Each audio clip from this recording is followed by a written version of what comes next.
Hello friends, कशा आहात सर्व? तुम्हा सर्वांचं स्वागत आहे पुन्हा एका नवीन व्हिडिओमध्ये. मस्त अशी भन्नाट रेसिपी घेऊन आलेली आहे. करायला तर तुम्ही म्हणाल एकदम सोपी अशी आहे.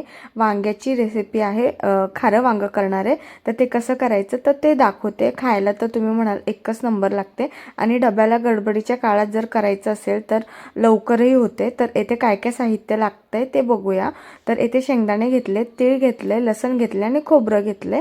आणि आपल्याला आता हे सगळं भाजून घ्यायचं आहे. फक्त खोबरं आणि लसूण भाजायचं नाही आहे. शेंगदाणे चांगले कमी गॅसवरती तडतड आवाज येऊपर्यंत भाजायचे आहेत. आणि शेंगदाणे भाजत आले की त्यामध्ये तीळ टाकायचे आणि लागलीच गॅस बंद करायचा आहे.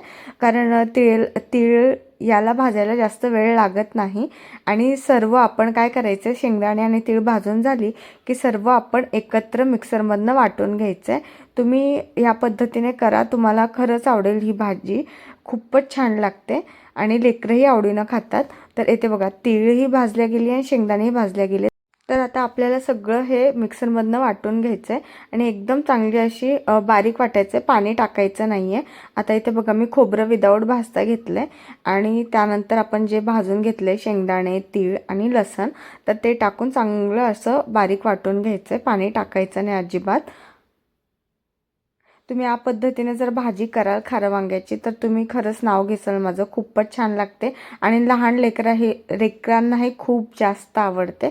तर इथे बघा, मस्त असं माझं वाटून झालं आहे. आणि आता वांगे घेतलेत. तर इथे असे 4 भाग करून वांगे घ्यायचे आहेत. आता फोडणीसाठी मी 2 चमचा तेल घेतलं आहे आणि चांगलं गरम झालं की त्यामध्ये जिरे मोहरीची चांगली फोडणी द्यायची. आणि कढीपत्ता असेल तर कढीपत्ता देखील टाका. माझ्याकडे नव्हतं तर तुम्ही स्किप केला आहे. तर त्यामध्ये मी मीठ टाकले, आपल्या चवीनुसार मीठ टाकायचं आहे. आणि त्यानंतर थोडीशी हळद टाकायची आहे आणि लसणाची देखील पेस्ट टाकायची. नंतर आपल्याला जे वांगे आपण कट करून ठेवलेत तर ते टाकायचे आणि चांगलं परतून घ्यायचे तेलामध्ये.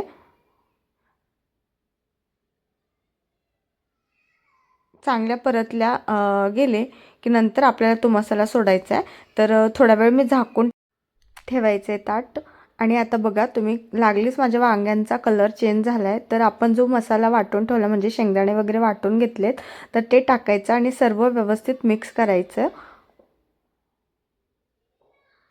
आणि आपल्याला त्यामध्ये थोडंसं गरम पाणी, जेवढं आपल्याला क्वांटिटी हवी आहे त्यानुसार आपण गरम पाणी करून त्यामध्ये सोडायचं आहे. आणि थोडा वेळ शिजू द्यायचे आहेत वांगे. आणखीन तेलामध्ये तर फ्राय झालेतच, पण आणखीन थोडंसं 2-3 उकळी येऊ द्यायचे. आता बघा तुम्ही, माझं भाजी बनवून तयार आहे.